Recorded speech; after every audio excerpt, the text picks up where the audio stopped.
Get off my lawn. Don't turn around in my driveway. And don't drive slow if you're in the left lane. Scooby-Doo-bop-bop-a-deep-a-doop-bop-bop. Surrounded by brilliance.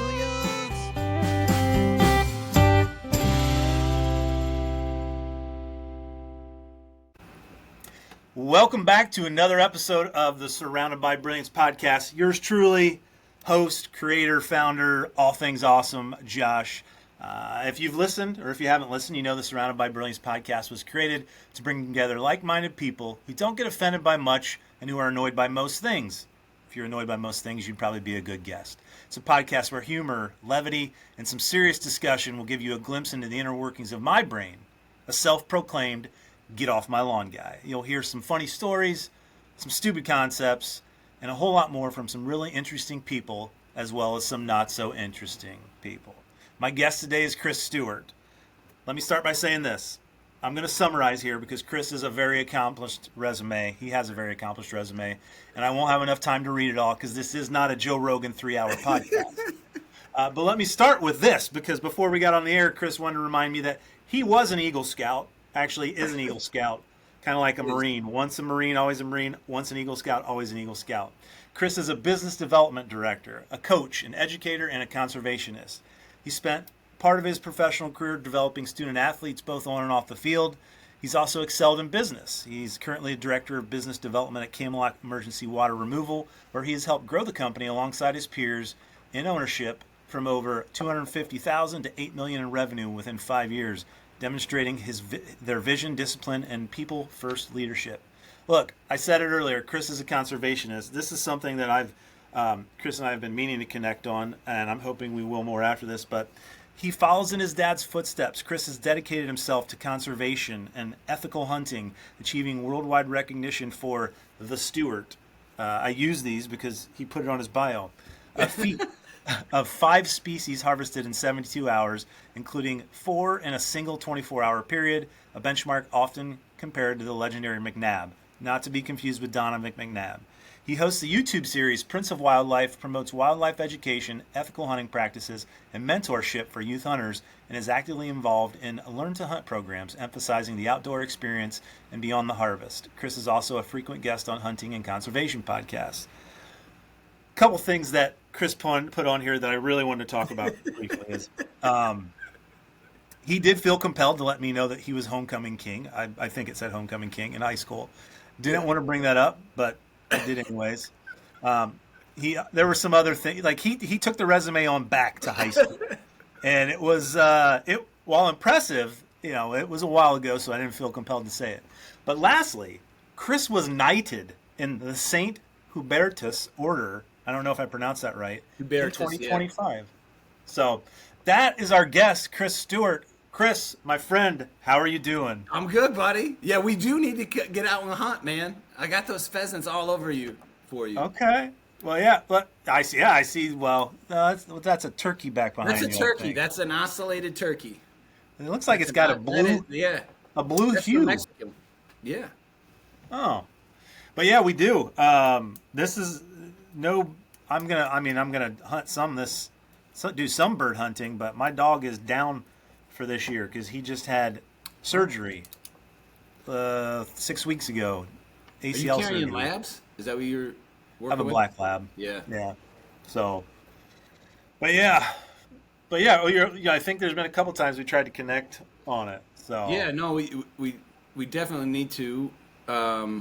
Pheasants are pretty. Like, I've got dogs, so we can do that here. Cool. And I'll exchange invites with you as well. Okay. All right. We'll make that happen. But yeah. So what's going on with you, right? No. How are things with you? What's exciting in your life? You and I haven't. I mean, we've stayed in touch, on social media over the years, but man, it's been since we've sat down or like been face to face and had a conversation. It's probably been 20 plus years. It's been a lot, yeah. Since we've had a sit-down conversation, it's been, at least since we've both probably been at the Tri-State Thunder. sitting in Thunderdome, in baby. Stewart Hall of all places, having our meal. Stewart Hall doesn't even there anymore. It's gone. No, it is not, isn't it? That's crazy. Nope. It's gone. Have you been back? So I've been on campus, like coming back from Ohio, because Yeah. when you're shooting down I-69 to go back to my hometown. On the way back, I was like, oh, let's stop and drive through campus and go see if the crack house that we rented out for 2 years, our junior and senior year, is still there. Yeah. But you go through campus, I'm like, oh, Stewart Hall's gone. That's new. This is new. Wow, everything looks really nice and new. It's the foundation that we built there, Chris. It is. No, with 100% certainty, that's how they started to become winners over there at Shive Field. The Shive. No. I still remember when we put that down. I just went and talked to the athletic director a couple weeks ago. I was driving down to Matt Land. Yeah, he told me he's got millions of dollars of projects like working through as well. And do you remember Donnie Donaldson? Do you remember Donnie? You mean Donnie Dangleson? Dangleson, yeah. Yeah, Donnie. Yeah, yeah. He was in my class. Yeah, that's right. He's a softball guru. He's a softball champ, man. Yeah, he's a national NCAA D3 national champion. Not once, but I'm pretty sure like 2 or 3 times. So I think twice, but I think they've been there 3-4 times. They've been there a lot. Yeah. Dude went there. Look, he's a local guy from Angola, Fremont area, I think. Yeah, then he played on the basketball team when we were there. And then he got a job in the administration, like athletic administration. And then they're like, "Hey, we need a softball coach." And he's like, "Yeah, sure, I'll do it." Yeah. And dude, he's built that program into a national powerhouse. So Donnie, if you're listening, props to you and your Division III softball champions at Trine University. That's right. Yeah, you do have to call it Trine these days. Well, you were a year. I always forget this, but you enrolled a year earlier than I. You were actually Brandon Haynes' class. Yeah. Yep. Brandon and I are the same, and I think, going back to the old days, I think he and I were also either conference player of the year of the week for the same week against one of in our sophomore years. I can't remember. Oh, Brandon wasn't. Brandon Haynes was not. Wasn't? Okay. Well, then never mind. I'm sorry that I had Brandon like, hey, I tried to help. I tried to give you some more extra things. He's like, no, he was not. Not at all. He wasn't. Yeah, if he was, then I must have been concussed that week. No, I remember we were just talking about Coach. I remember when he and I made a decision to transfer before transferring was cool, and out of our senior year and my senior year, and I remember he offered me. He goes, "Listen, I want seniors on the field," and oh my God, Chris, tell me about you. How can we? I don't want you to leave. And I said, he goes, well. I go, what are you thinking about doing? Well, Josh needs a little bit of, I think you two in the backfield there, that we could make that work. And I was like, Coach, I want to be a wide receiver. I appreciate that you love my athleticism so much that I'm very reactionary and I'll just learn this. And don't think I didn't take that with me. But I just remember he goes, well, who do you play against anyway every day? And I was like, Coach, I just play against myself, man. I'm just trying to get better. Like, I don't see myself going to the NFL at this point if you guys aren't keeping me. Probably a good decision. NFL's probably out at this point. So I'm gonna go be a teacher, man, and that's and no, with respect to Indiana, they didn't have the best certification that maybe Michigan had, and that's I went out there, and that's why I went back and went to Adrian, which is interesting, just because Tri-State at the time then joined the MIAA when I was a student assistant over at Adrian. So that was kind of fun to play and against you guys and those types of things too. So what's going on in your life right now? The biggest thing in my life, man, like the biggest thing that I'm working towards personally really is I think my mom would tell me the joke is to get me married, but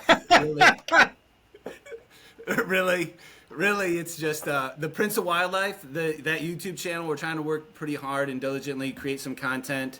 You know, the big thing in conservation that I see and trying to work with people, especially young people, is getting food from the land that's there. It's easy-ish. The second thing is like teaching people why you want to have conservation and why hunting is a cog in that process. There's a lot of people who are just recreationists who want to go for a walk in the woods too, and that's all very helpful. And everybody wants to give money to the outdoors, and that the state of Michigan as a whole is like 4 or 5 in public land usage or opportunity, and I think it's like number 1 in actual usage. Okay. I kid with people in Vegas and say, they're like, but Chris, there's so much desert out here, and I was like, yeah. You see a lot of people just wandering in the desert who just absolutely enjoy it. They're like, oh, this will be great. Yeah. No, no, you don't. So there's that. And then the other thing, like with most people, they don't know how to cook wild game. So how do you cook it to a level that's edible and that people can say, hey, you know, I looked at it as how can I make a 20-minute meal feel and taste gourmet? And I'm thinking about like the single farmers, the single mothers, people who are out who don't really have any idea what they're doing and just trying to learn and figure it out. So that's the biggest thing right now for me, especially in this season. You know, it's hunting season now, and yeah, that's it. We've got some CW leadership and power success stuff that goes on as well. Looking for an executive director for that nonprofit. And then everything else is just what's that? Good luck, man. I mean, when you think of, is that a volunteer position or is that a paid position? I'm actually trying to pay somebody to do that. Oh, okay. Yes, I'm trying to pay them, but I need them to. They have to generate those funds. That's the issue right now. So they're like, well, what's this volunteer? No. Don't want to volunteer.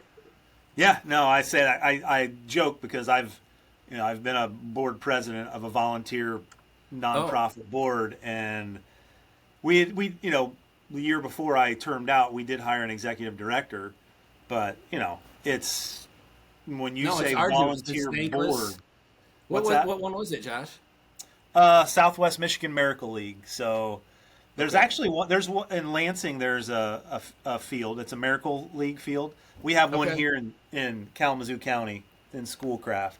But I was on the board for 6 years.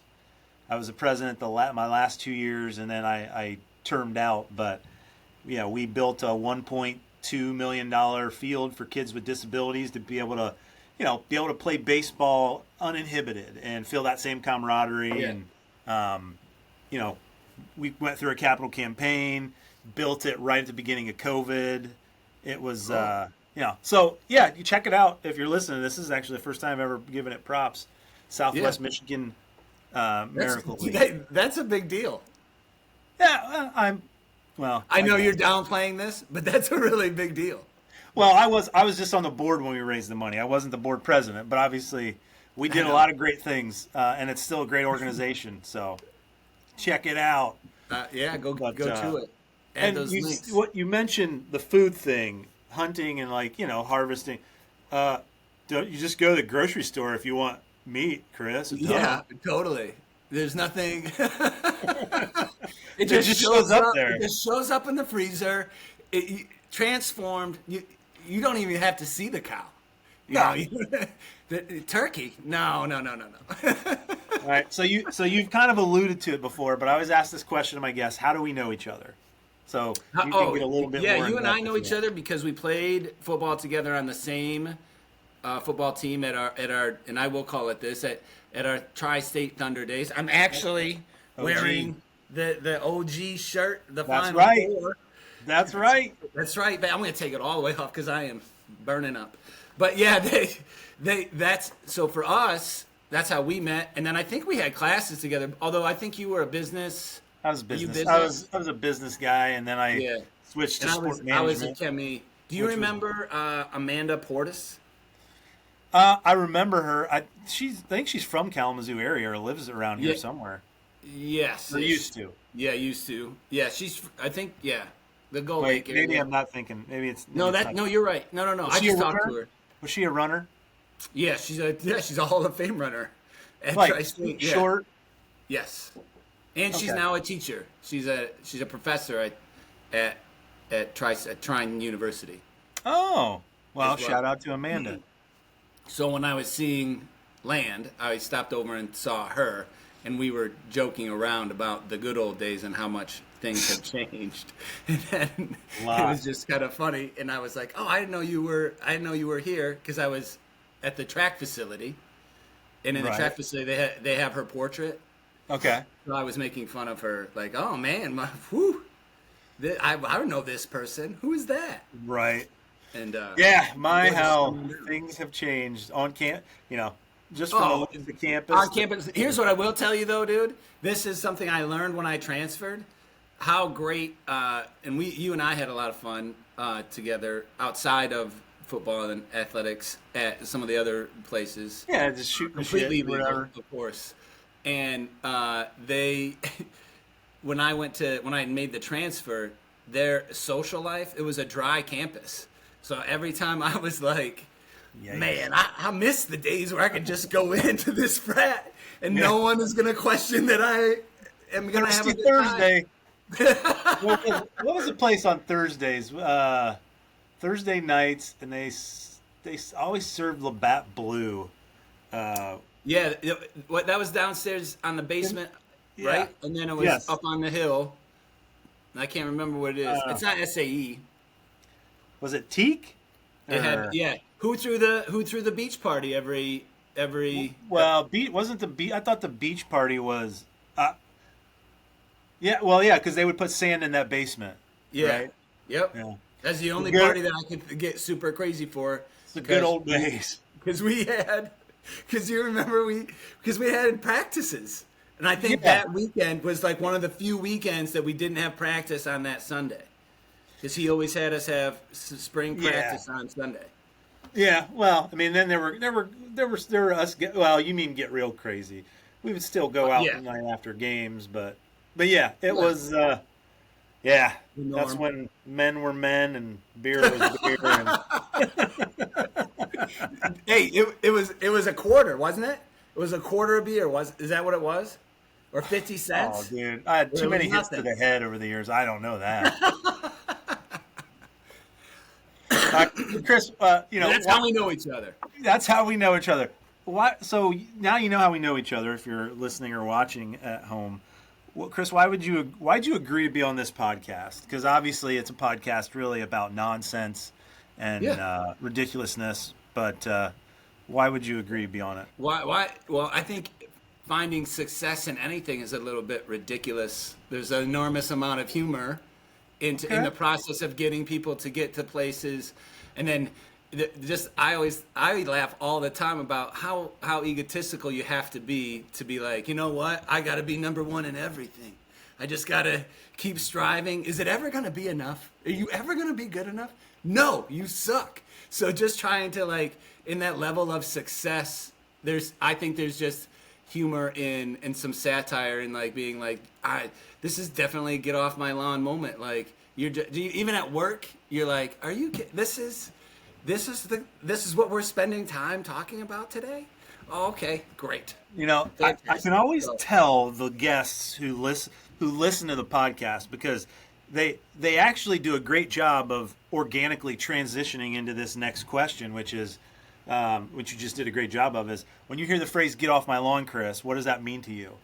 Oh, it's again, I think you want me to tell you a story? I'll tell you a story that happened today. It's a level of hilarity. Okay. Yeah, it's a level of hilarity and a little bit of realness of, like, are you fucking kidding me right now? Is this what are we doing right now? And also, like, again, realizing that you're still alive and it's still kind of funny, and maybe they, showing some people and giving people some grace a little bit and going like, oh, maybe they're in a hurry. A little bit. But like, as an example, today I'm traveling to work at this is 6 o'clock in the morning, 6:15 in the morning. So I know not everybody has had their coffee, and I'm going 80 down the highway. I'm passing a car, and I'm passing a semi in front of this car. I'm giving the car in front of me a car's length worth of space. A truck chooses to squeeze itself into that one car space while still having like things hanging out their back, and it was a Final Destination moment in my brain going like, is this pole gonna come through my windshield right now, and is this gonna be it? And I'm like, dude, are you serious? You had to? This was your moment. You're like, I have gotta get to work faster than all of these other people, and I need to maybe cause an accident. And that's, yeah. And then I felt like my parents going like, these damn kids. You sons of bitches. Oh my God. Well, so ultimately what get off your lawn means to you is people that do stupid shit annoy you, and you're going to recognize them in their stupidity. Kind of. I'm paraphrasing, Absolutely. But paraphrasing. A lot of stupidity in there. I'm with it. I'm down.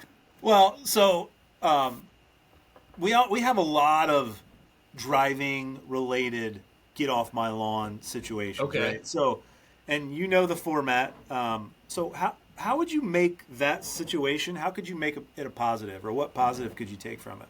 Because we like to talk about get off my lawn and being grumpy old men, and realizing that those grumpy old men that we thought were grumpy when we were younger were just grumpy, but now we realize we're them and they were right about most things.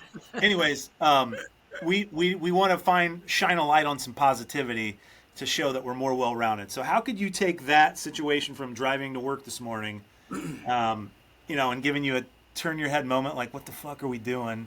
What do you how could you make that a positive, or what can you take from it that for me, because people do, people get the get off my lawn moment the way I drive, so I have some sympathy in this. Is that okay. I always think about it this way. But did you die? Nah, I'm good. You're alive. You're okay. Everything's all right. And then I also, my other thing is like, maybe that guy had to meet a client that was going to lose his mind if he wasn't there. It is 6 a.m. I mean, I don't know what's going on, but so your positivity is it allows you to take a step back and have some, be a little empathetic or sympathetic for whomever. That's kind of a weak positive moment, but I'll let you have it because I mean, I could be far more selfish and be like, I didn't kill that son of a bitch. He's got his life. He's lucky. That's what it. You know what? I didn't get hurt. No one got hurt. It was a positive day. I made it to work. The sun's coming up. It's a great day. So here's my get off my lawn. And again, this is not a repeat. This is actually one that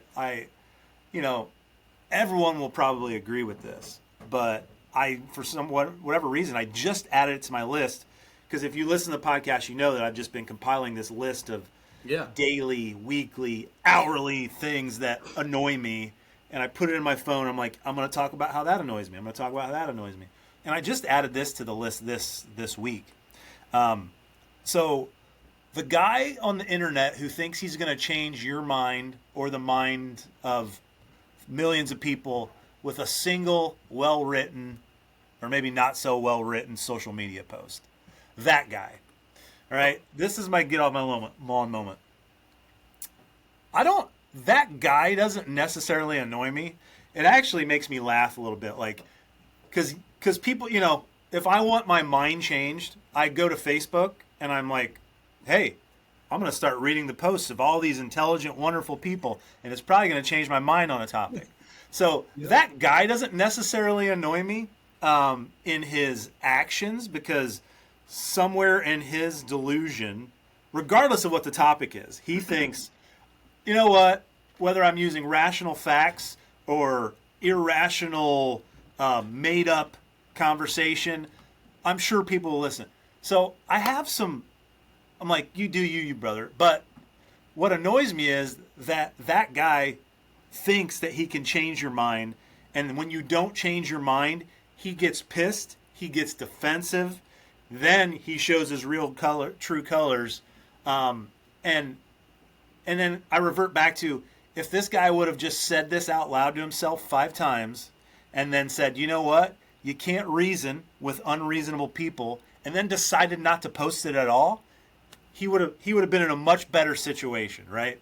So really, I guess my get off my lawn, when you sum it all up, that situation would be just self-awareness. Like, dude, no one wants to hear whatever the fuck it is you have to say, so don't say it, because we don't care, right?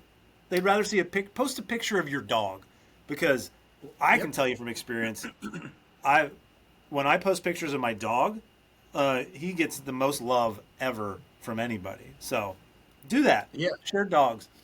So how I would make that positive, I kind of think I already did there. So the positive is just don't do it. Don't do it. Just don't do it. Or the positive could also be, don't be that guy.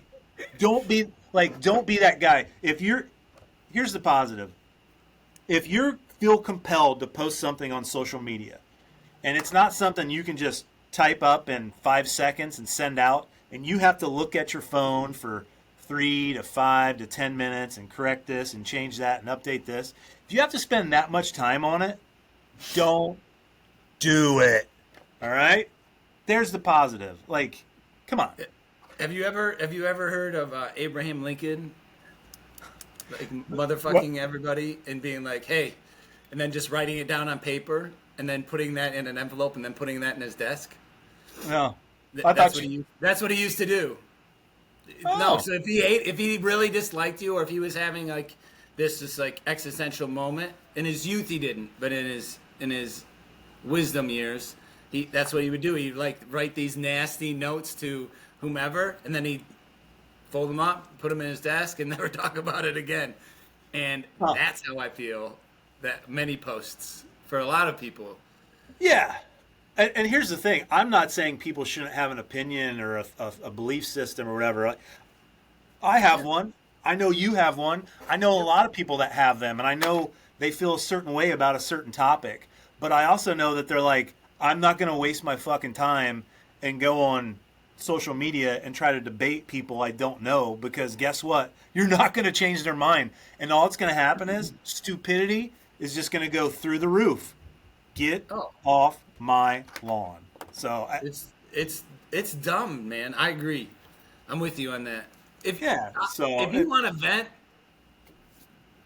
cool. But like, if you think you're going to change someone's mind, you're not going to. You're not going to. Not doing that. No one is there to have their mind changed, right? No. Most people are there to argue, which like for me in my brain is like, okay, so today you're like, I need to piss somebody off. I'm not here to inform.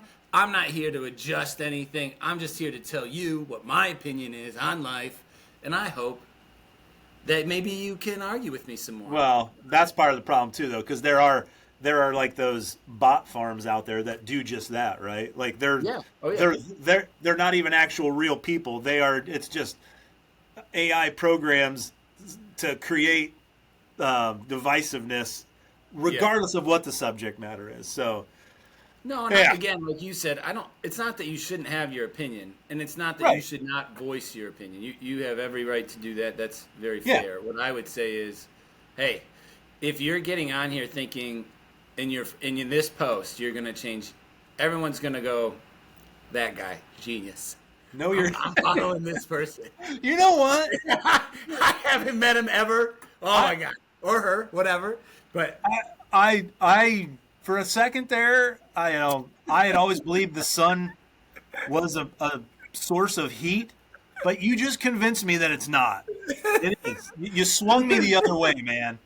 The Earth is flat, and the sun is not a heat source. I always tell people, like, do you believe that the sky is red or that the sky is blue? Which one is it on a nice sunny day?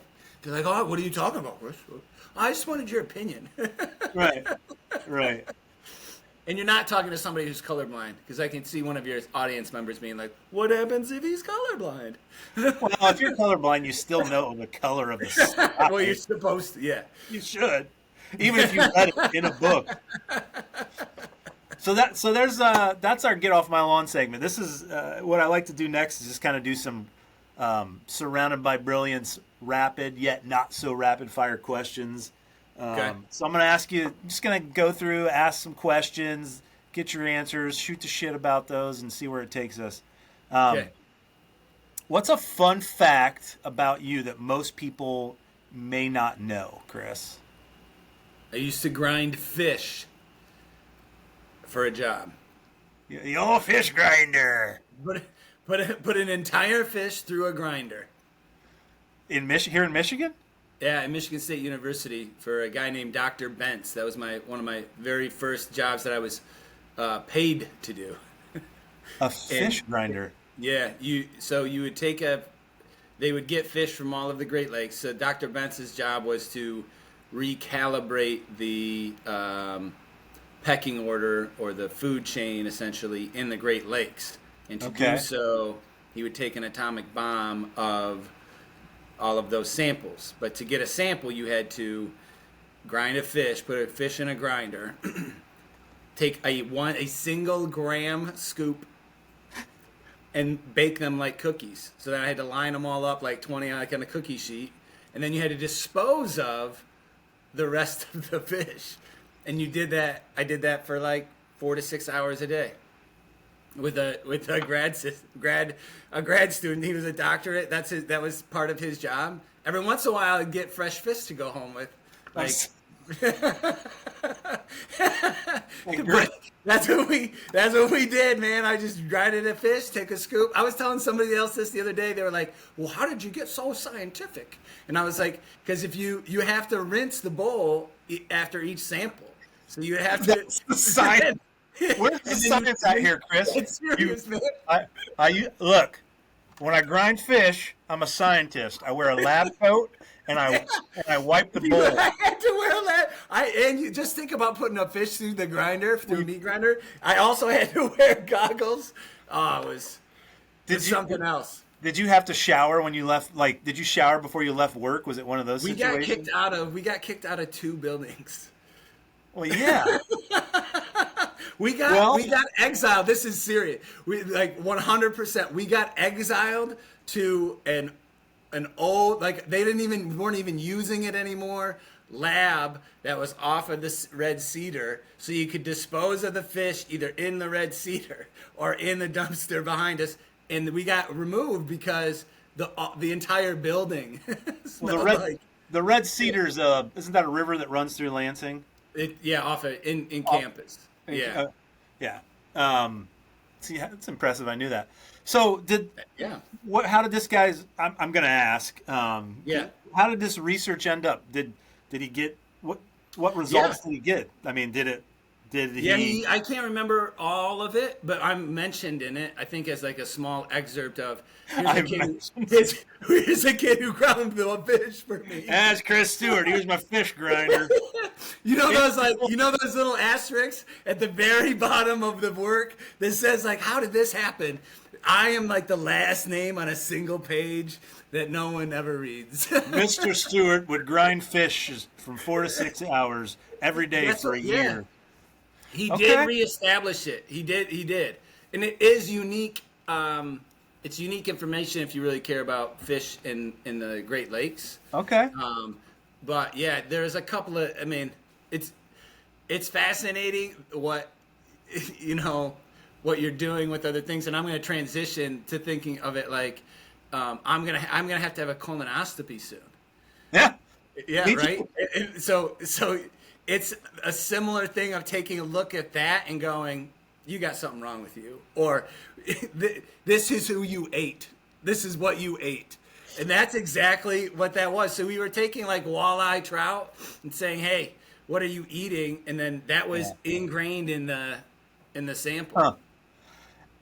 Interesting. Nonetheless, I'm sure the listeners will have some fun with that. another question, and if you've listened to the podcast before, I know you have. This one, especially for first-time guests, I always ask this. So, Chris, if we could rewind to when you were 20 years old, and I told you you had to either give up your looks or your sense of humor for the rest of your life, which one would you choose to give up and why? I'll probably give up my looks, actually. That's actually very hard to say. I would give up my looks because I think it's hard to say. Pretty boy Chris. You want to, you're talking to a guy who may or may not have been able to use some of that to his advantage. But because it takes a lot more brains to find humor than it does, and making people laugh brings more joy than simply being a good-looking face. That's right. Great answer. Look, that's the majority. That's typically the answer we get. Everyone has their own spin on how they answer it, but there's always a little bit of a heartstring to it, right? Who has answered? How many was said like, "Hey, I gotta have these looks and be"? There's been one. I can't get by otherwise. There's been one. Let's just say there's been a little controversy around it. Maybe a very good friend of mine's wife is the one who did it, and he and I have talked about it on the podcast. I get texts occasionally about it, like, stop bringing it up. I'm like, so. Okay. we're gonna move on, but so Chris, your bio, you're 45 years old, right? Yeah. I'm assuming your bio hasn't changed in the last 2 days. Your age hasn't. So what's one thing that 45-year-old Chris would tell his 22-year-old self? Don't eat that licorice from the ground. It's going to ruin you, boy. No, I would say the number one thing I would probably tell myself is just stay on the path. I actually think about that way too often, which is, is your life that bad or that worse? Yeah. Not really. All good things, That's how I look at it. Stay on the path via Chris. This is kind of a question, a statement, combination. Obviously, we know each other through Tri-State. Yeah. OG Trine now. And then we've stayed connected on social media. But we have a mutual friend that we've met that we know differently. That I met. He used to work out at my gym here, and now you and him work together. He's my boss. Yeah. We won't use his full name, and he terrifies me at the same time. But Mr. Ben V, if you're listening, Ben, we know you. I remember when you were just a young whippersnapper out of college, coming to the gym, and you weren't a whippersnapper because you were a Division I athlete, but baseball player, yeah. But yeah, you and your delusion with Michigan State, which actually, Chris, you're a Michigan State fan too, right? I mean, actually, he was at the school when I was a GA. Okay. So technically, I tell people as a joke, like technically, I coached him. Benny V. Under strength and conditioning. Yeah. Well, he always talks about you. He's like, man, Josh was this jacked up guy. He was football with you.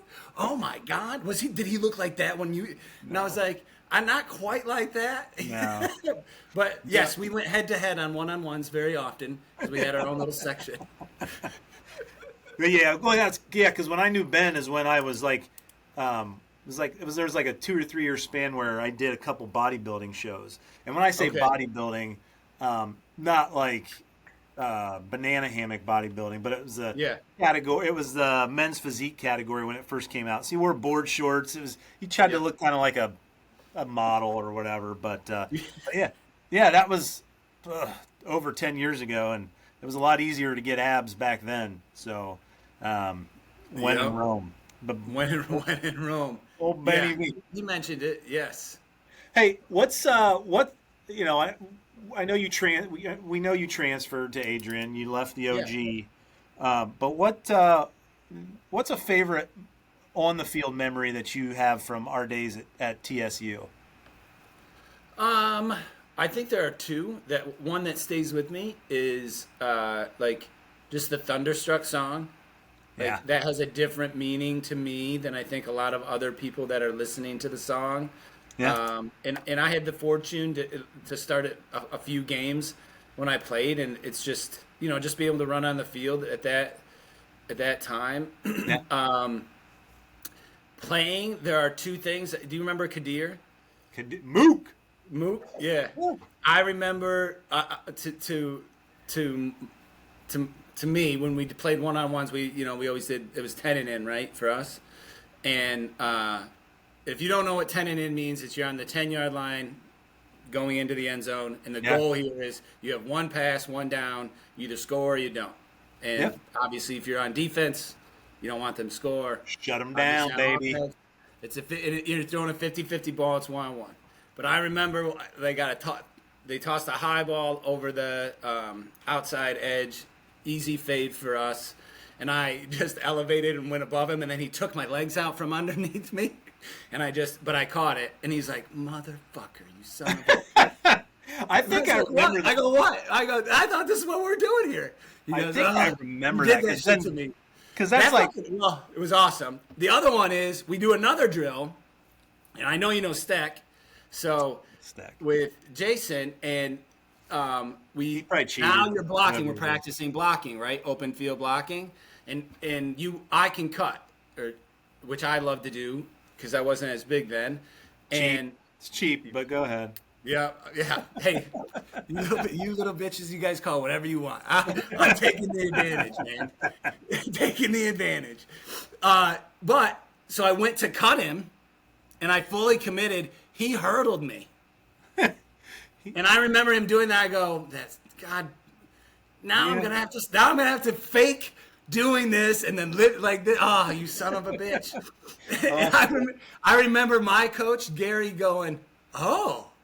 And I was like, those are all the things that I kind of remember. I have so many. I mean, you and I remember practicing against you too, and like running routes, and that was fun too. Yeah, we did. I mean, I enjoyed that stuff. Do you talk to Otto at all? A little bit here and there. I actually was just exchanging messages with him on Facebook last week. Okay, just catching up with him. So yeah. So I always used to mess with Otto a lot too. Yeah. And like, and I don't know if anyone understands this or not on the podcast, but when we played, we were a very wide open offense, and you guys were used to seeing a variety of different coverages and all of that type of stuff. And defenses played more on reactionary, and offenses played like more to the T on this is exactly where you're doing. You're supposed to be here at this time and all that.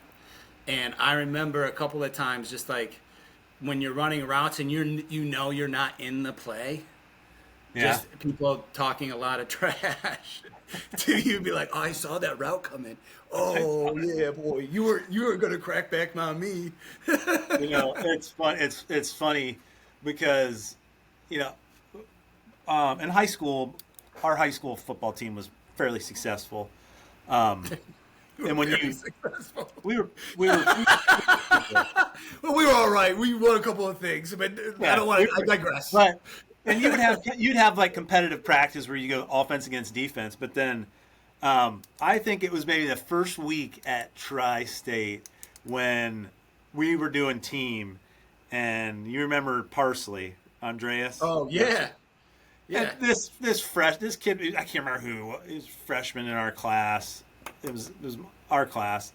He runs like this crossing route. That's at the end of practice. We're going 11 on 11, and he's just running this route, and Parsley just fucking annihilates him. Like he's up in the air, flipping the ground.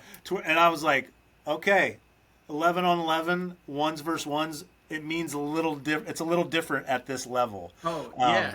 And Parsley's, he was a big fan of himself. Like he was Parsley.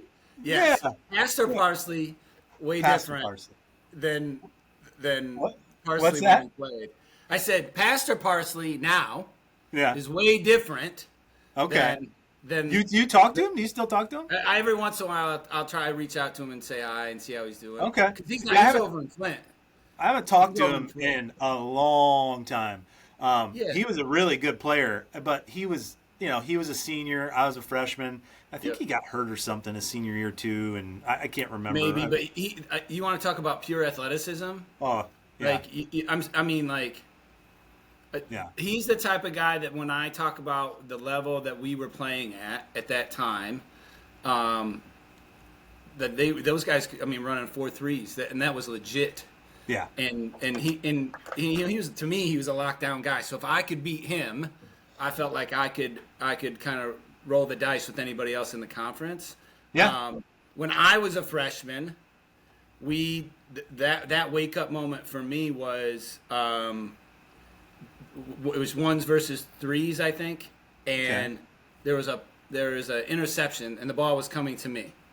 It was tipped just before me, went over my head. I think partially Andreas is the one that picked it up and took it in. They took it in for 6. You guys took it in for 6. At the end of the play, the linebacker, because I'm standing around, what just happened, literally takes my head off. Like knocks me out. I can't remember who, but it was the starting middle linebacker, and he was a senior. Probably Whirling, probably John Whirling. No, it wasn't John. John was outside. It was the Mike. John was outside that year. Okay. Shoot. Yeah, I'd have to look it up on the. But then he just stood over me and goes, "We always fucking hustle around here, even if it's an interception. Get your ass up." And then I'm hobbling off, going like, and Coach Lynn goes, "How you feeling?" I'm like, I don't know. He's like, welcome to college football, buddy. I was like, when the plays, I thought that was a late hit. Not around here. Not in practice, man. He goes, "Did you learn to keep your head on a swivel?" I said, "Yeah." I go, "Okay. Well, let's turn it up then." But I was still, being an 18-year-old, and at that time, I'm probably 195 maybe. Yeah. Oh, God, I wish I was 195 right now. That'd be amazing. I'm trying to lose weight, too. I'm like, big time. I got to get out of it. I can't be doing this. I tell you what, we got a Peloton a few weeks ago, and I've incorporated that. I go to the gym and I lift weights, and then I come home and I'll do the Peloton, and I'm like, okay, I think this is working a little bit. So what I've discovered is old Josh just, my refusal to do cardio and justifying myself, I incorporate cardio into when I lift weights because I just do high intent. Yeah, that doesn't cut it. Okay. Doesn't cut it at 45. No, so, it's not really ever cut it, but. But in your days of board shooting and being on stage, did you not do cardio? Oh no, yeah, I did. Okay, but look, that's a whole nother. Doing a show like that. Like trying to get your body ready for that. First of all, you end up fucking up your mind. Like you end up getting like body dysmorphia because you're so hyper focused on all this, and it's so selfish. Luckily, I wasn't married or anything at the time. I was divorced, single dad at the time, whatever. But so I was so. It's a very selfish sport. Like it's all you're focused on is what you're eating and you're working out and this and that, and then you're like. You get abs and you get in the greatest shape of your life visually, right? And I still was I was in good shape, but it's like, then you're like, oh yeah, so this is the standard. Cool.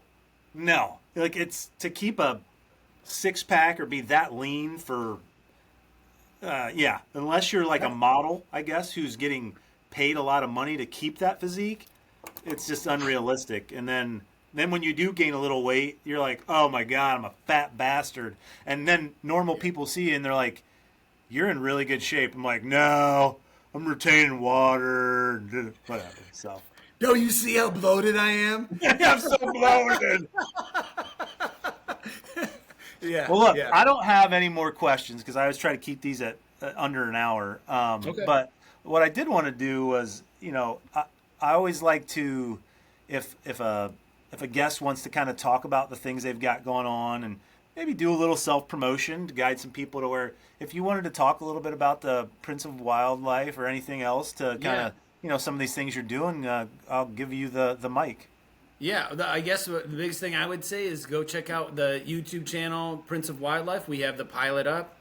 Looking for anybody that's interested in sponsoring and helping to create content to instill conservationist concepts and ideas while learning about species in the state of Michigan and have an understand of how to cook gourmet meals. In that particular episode, I take a chef that's a local chef here at a barbecue place who I just happen to be friends with, and I said, hey man, I'm going to give you a turkey breast, and can you what can we do with that in about 20 minutes? And we were able to smoke it, cook it, and get it all taken care of into a wonderful buffalo chicken or buffalo turkey dip. Then we chunked that one out, so it was different texture, definitely for me. And that's kind of what we're up to right now. The other big thing is just being a night. It was kind of a cool experience and something that I think there's like 500 of us in the world, so that's an actual great organization from the eyes of conservationists, and the goal there is to implement ethical hunting standards and do it all the right way. No poaching. You're hunting wild birds. You're not really hunting. Not to take away from any of those reserves or anything like that. I think that's certainly available for people and something fun to do. But I find it's just a lot more fun for me to be in the outdoors and kind of roll the dice and see how things happen and just be outside. And I think that's kind of those are my next future things, and outside of the world of everyone's favorite politics, but that's what we're doing now. I do a lot of hunting on the preserve hunting, but to your point, I've been out west and actually hunted wild, and it is so much. It's still fun. I still enjoy the preserve hunting because my dog still has to go out and do the work. We have to find it. But to your point, you're going to get birds when you go there versus when you go to hunt wild birds. You might be out there for 4 hours and come home with nothing because that's hunting, right? Right. And I guess because we're on the subject of conservation and subject of hunting, that like for me and what I would want to continue to promote for everybody is the outdoors is that public space there for everybody. And hunting is not designed to like go out and get something every single time you're out there. Right. I mean, it is what's called fair chase, and you're doing your best to be successful. But to me, if you're putting food on the table, man, and you're not going to the store, I do think you're helping like the outdoors in general. So. Well, you're helping the outdoors and you're helping yourself, right? Yeah. Because, I mean, at the end of the day, if shit hits the fan, you're not going to be able to go to the store and buy stuff. Nope. But no. Well, no, and that's why I guess that's where I come from too. But I think that's hilarious that people, like we opened with that, but like, hey, do you? Yeah, so this shows up in the freezer. You need to stop hunting. You just stop hunting. Just go to the grocery and buy it. And I hate to tell people this, but I dare you to go figure out where your chicken comes from. Right. I dare you to go find out what all of the other places look like when you're getting there. And that is not to deter you from eating meat. That is to tell you, like, it's not a kumbaya moment. Right. Those aren't things. And it's neither is tofu. And neither is tofu. Like, that's my other thing is you're still. The interesting thing that I find from a scientific space is a lot of people don't recognize the instant you step foot into any particular place that's foreign to you, you immediately have impact on that space. So whether you are getting tofu, a vegan food or anything like that, that is processed food that you're getting, period. So it doesn't just, again, we don't have a generator that magically makes food. Yeah, and if you're getting vegan or tofu food, you're definitely going to affect the area of your bathroom later on that evening. So, yeah, that too. If you want to have a spouse that likes to be next to you. You won't eat too? Oh, man. If you're listening to this podcast and you want to learn more about Chris. That's a get off my lawn moment, isn't it? Like, you want that tofu? You want that tofu. So you can find Chris on Facebook, Chris Stewart. You can find his newest project, Prince of Wildlife, on YouTube. And I'm sure Chris on YouTube they can find other links or ways to find you there if they want. Yeah. So, or if you've got some water damage in your home. Yeah. Also, if you're looking for water, if you got a problem in your basement, this is what I tell everybody all the time. Camelot Emergency Water Removal. We are the kings and queens of emergency water removal. Oh, look at that! Free, that's free advertising. Send that end part just to Ben alone and be like, that son of... I told him not to say that. I told him. Yeah, because here's the thing. Chris has plugged several businesses. Chris even asked for sponsors for his stuff on my podcast. One thing here at Surrounded by Brilliance is we're sponsored by no one because we're not fucking sellouts. Chris, on the other hand, is using this platform to get sponsors. So hey, tell us what you're doing. I felt like what's the Hot Wings show? Hey, look, man, this is fun. The biggest thing is I've enjoyed catching up with people that I haven't been able to sit down and talk to, and this is no exception. I've enjoyed our conversation. Hopefully, we can hunt this year. Yeah, I get up there. No, I'm dead serious, dude. After the 20th, come up. Okay. That's easy. And if you need a place to stay, that's, I got plenty of that. And I'd love to have you. Awesome. That's a real invite. Not everybody else that listens to this, but yes. Well, I appreciate the time, and maybe you'll be on here again because I'd like to talk a little bit more hunting. Yeah, but that's not necessarily the focus of this podcast. And I was going to say, and lastly, we need a dog on here. Just so you guys know, Chris is not scratching his ass or whatever he is. His dog, I knew his dog was down there, and there's his dog. What's Buddy Boy's name? What's the dog's name? Churro. Churro. Yeah. Aww, what's a good boy. Yeah. Oh, he's like, I don't like to be on camera, guys. Yeah, he's like, I'm shy. I'm not like my owner. All right, Chris. I appreciate the time. Thanks. Thanks for joining me, and thanks everyone for listening. Appreciate you, buddy. You too. Get off my lawn. Don't turn around in my driveway. And don't drive slow if you're in the left lane. Scooby-Doo-bop-bop-a-deep-a-doop-bop-bop. Surrounded by brilliance.